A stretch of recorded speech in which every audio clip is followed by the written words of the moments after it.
हरे कृष्ण। क्या हो अगर मैं कहूं रूस वही ठंडा रहस्यमय देश कभी भारत का जुड़वा था, नहीं संस्कृति में बल्कि आत्मा में। सोचो, जब यूरोप की जमीन पर इंसान लकड़ी से आग बनाना सीख रहा था, तब रूस की बर्फीली मिट्टी में ओम नमो भगवते वासुदेवाय गूंज रहा था। अजीब लगता है ना, क्योंकि हमें बताया गया कि सनातन सिर्फ भारत में जन्मा और यहीं सीमित रहा। लेकिन अब वो झूठ टूटने वाला है, क्योंकि आज मैं तुम्हें वो सच दिखाने वाला हूं जो इतिहास की किताबों में कभी लिखा ही नहीं गया।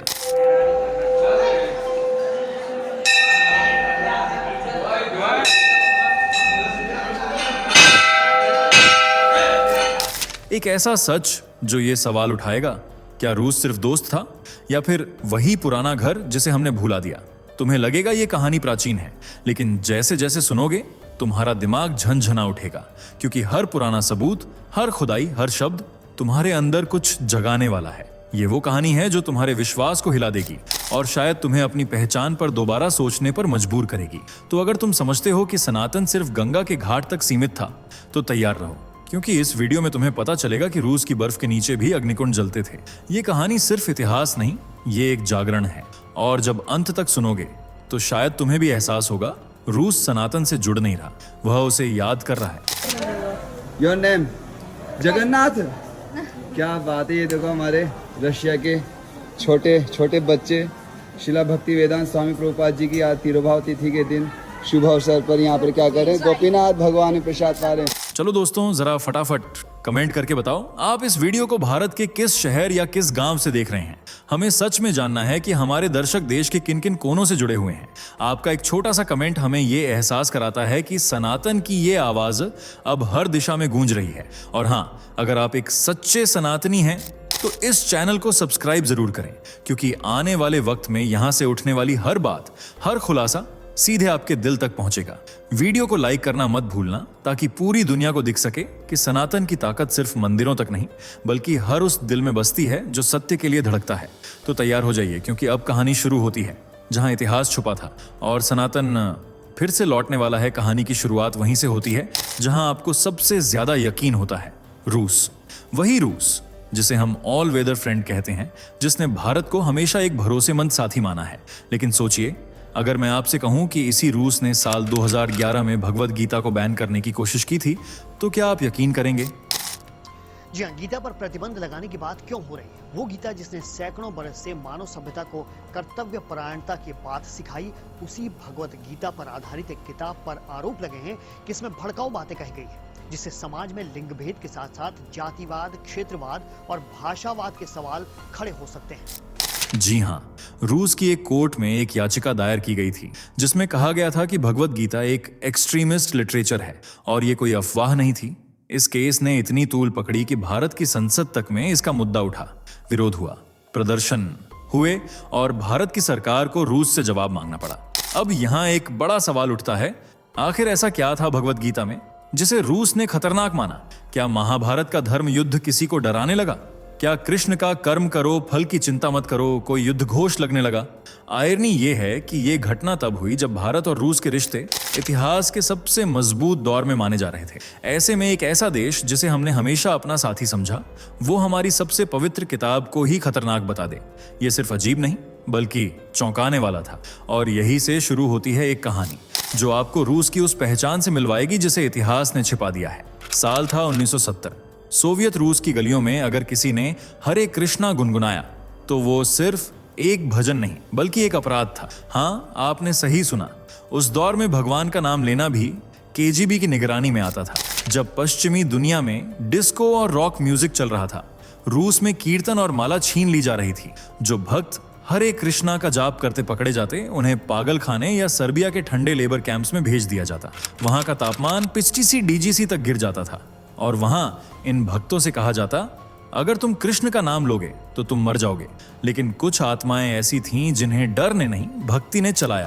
2 युवा श्रद्धालु, सर्कस और गागी, जो कभी ड्रग एडिक्ट थे, कृष्ण के नाम में नया जन्म पाए। उन्होंने अपने नशे छोड़े, भक्ति अपनाई और इस्कॉन के प्रचार में जुट गए। पर यही उनकी सजा बन गई। केजीबी ने उन्हें पकड़कर ठंडे कैंप्स में फेंक दिया। वहां उन्हें फिश ओनायल लगे ब्रेड, मानसिक यातना के इंजेक्शन और अंधेरे कमरों में महीनों का एकांत दिया गया। फिर भी वो हार नहीं माने। उन्होंने ब्रेड के टुकड़ों को धागों में पिरोकर जापमाला बनाई, टूथपेस्ट से तिलक लगाया और बेडशीट को धोती बना लिया। उनका अपराध बस हरे कृष्णा बोलना। रूस की जेलों में जब बंद दरवाजों के पीछे भी हरे कृष्णा गूंजता था, तब दुनिया को पता नहीं था कि कृष्ण अब रूसी आत्माओं में बसने लगे हैं।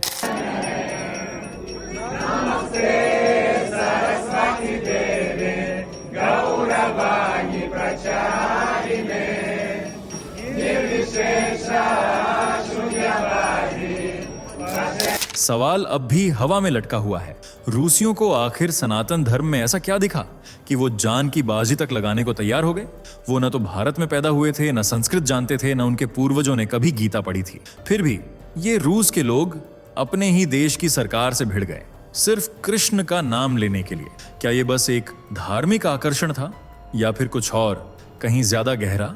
शायद ये धर्म परिवर्तन नहीं था, शायद ये धर्म स्मरण था, एक ऐसी स्मृति जो उनके डीएनए में कहीं दब गई थी। और जैसे ही उन्होंने पहली बार हरे कृष्णा सुना, वो स्मृति जाग उठी, जैसे किसी गहरी नींद में सोए इंसान को अचानक कोई बहुत पुराना नाम पुकारे और वो चौंक कर उठ जाए।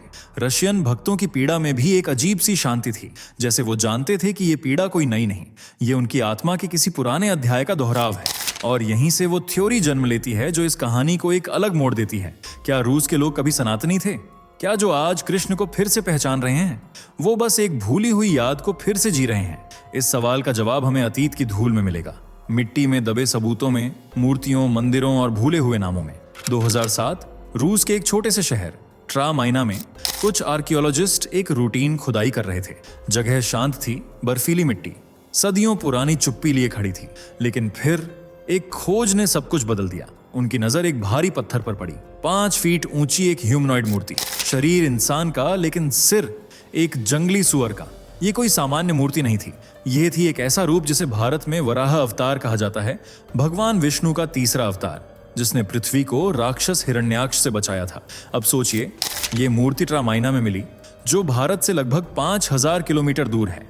न कोई मंदिर, न कोई हिंदू कॉलोनी, न कोई पुराना व्यापारिक रास्ता। तो सवाल उठता है, ये सनातन देवता यहां तक आया कैसे और क्यों? क्या किसी व्यापारी ने इसे लाया था, या कोई योगी, कोई सन्यासी?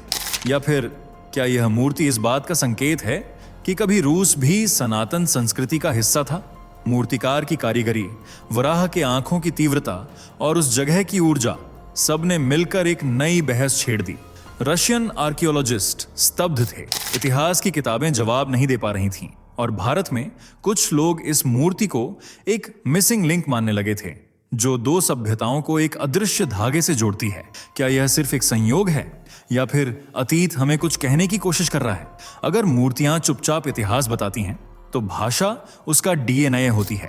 रशिया की स्लाविक भाषाओं में कई ऐसे शब्द हैं जो सीधे सीधे संस्कृत से मिलते हैं और यह कोई संयोग नहीं लगता। वेद, जिसका मतलब होता है ज्ञान, संस्कृत में, स्लाविक में कहते हैं वेदज, अर्थ वही ज्ञानी। श्लोक, हमारे शास्त्रों की कविता वहां कहलाता है स्लोवो, एक पवित्र वाक्य। ऋग्वेद में वर्णित रसा नदी, जो तरलता और नमी का प्रतीक है।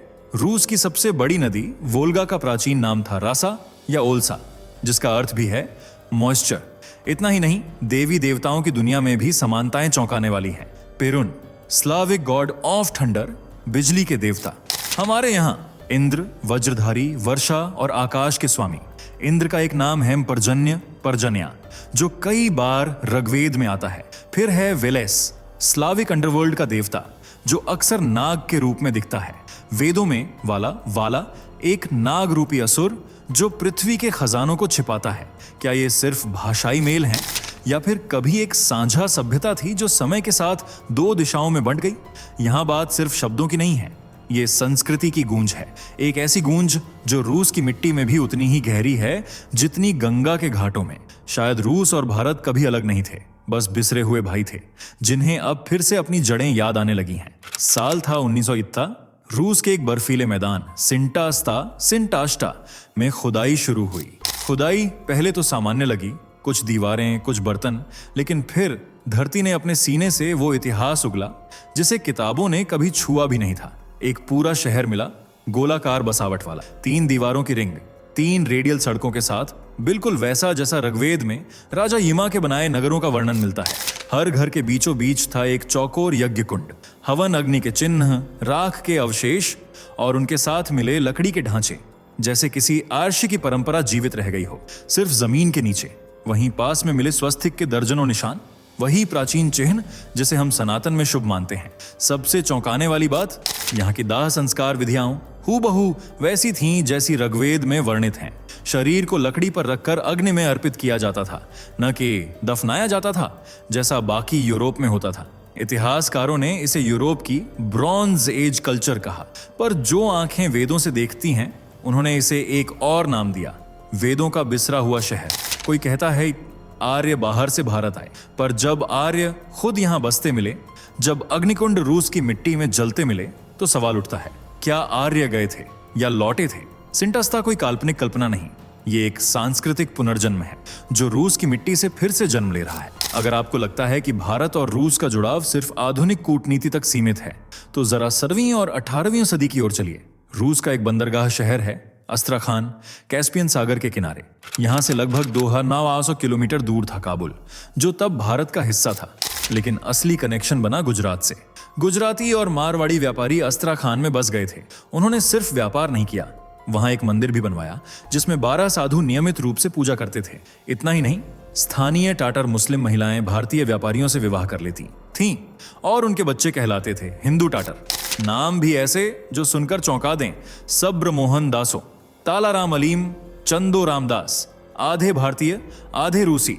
इतिहास की इस भूली हुई गली को प्रधानमंत्री नरेंद्र मोदी ने फिर से जिंदा किया जब उन्होंने अस्त्राखान को गुजरात का सिस्टर स्टेट घोषित किया और वहां मौजूद हाउस ऑफ इंडिया को भारत रूस की साझा विरासत का प्रतीक बताया। तो ये कोई नई खोज नहीं, ये रिश्ता सदियों पुराना है। हिंदू धर्म कभी सिर्फ भारत की सीमा में नहीं था, वो व्यापार के रास्तों से, दिलों के रिश्तों से और मंदिरों की घंटियों से रूस तक गूंज चुका था।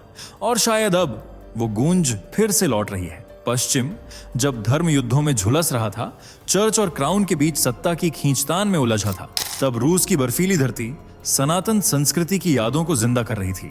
जब यूरोप में औरतों को डायन बताकर जला दिया जाता था, जब चर्च में सवाल पूछना ईश्वर निंदा मानी जाती थी, जब ज्ञान को किताबों में नहीं तलवार की नोक पर ढूंढा जाता था, उसी दौर में रूस की गहराइयों में कहीं एक वराह की मूर्ति दबकर धड़क रही थी। वो हवन कुंड, वो स्वस्तिक, वो वेदों जैसी संस्कार विधियां, सब वहीं थे, मिट्टी के नीचे चुपचाप। और यही वो बारीक फर्क है। पश्चिम भूला नहीं, उसने दबाया, पर रूस ने कभी पूरी तरह से नहीं भुलाया, क्योंकि भारत और रूस का रिश्ता शायद सिर्फ दोस्ती का नहीं था, वो सभ्यताओं का भाईचारा था। जहां भारत ने वेदों को जुबान दी, वहीं रूस ने उन्हें मिट्टी में सहेज लिया।